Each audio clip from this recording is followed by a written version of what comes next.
Aujourd'hui, nous allons parler d'un des plus grands personnages de l'Antiquité. Il s'agit de Ramsès II, le plus grand pharaon.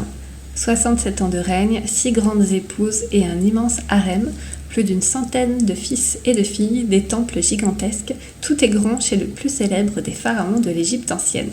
Un dieu vivant, Ramsès II passe pour le fils du roi des dieux, Amon-Rê, héritier des dieux et Dieu lui-même. Il est donc à la fois un roi, pharaon, et un véritable dieu vivant.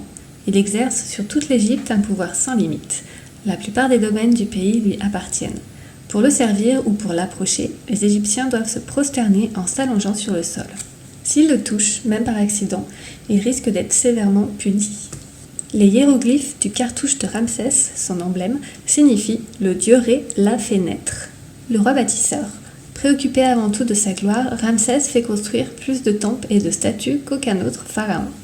L'âge d'or de l'Égypte. Ramsès est aussi un grand chef militaire. Sous son règne, l'Égypte s'étend à l'est jusqu'en Palestine et au sud jusqu'à la Nubie, le Soudan actuel.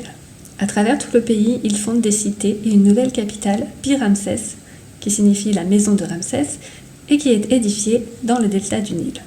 Je vous propose maintenant de voir comment est représenté le pharaon Ramsès II.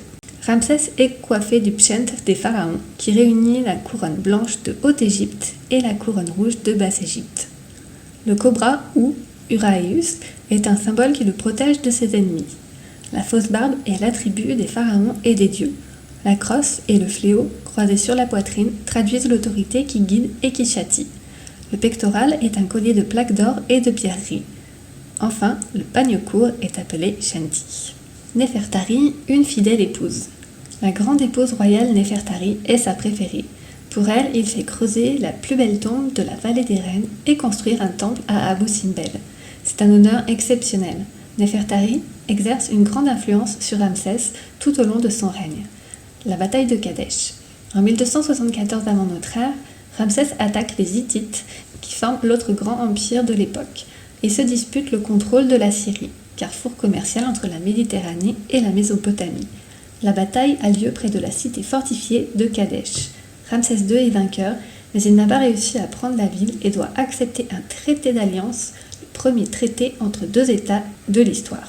On trouve des statues à l'effigie de Ramsès II à l'entrée du temple d'Abou Simbel. Merci beaucoup d'avoir écouté jusqu'au bout, j'espère que ça vous a plu.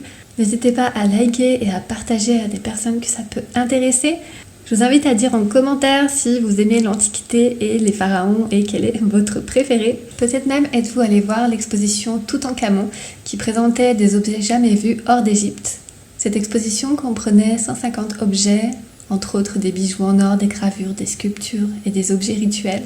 On pouvait également y admirer le tombeau intact du pharaon qui a été découvert en 1922 par l'archéologue et égyptologue britannique Howard Carter dans la vallée des rois. N'oubliez pas de vous abonner pour être tenu au courant de toutes les nouveautés et moi je vous dis à très bientôt.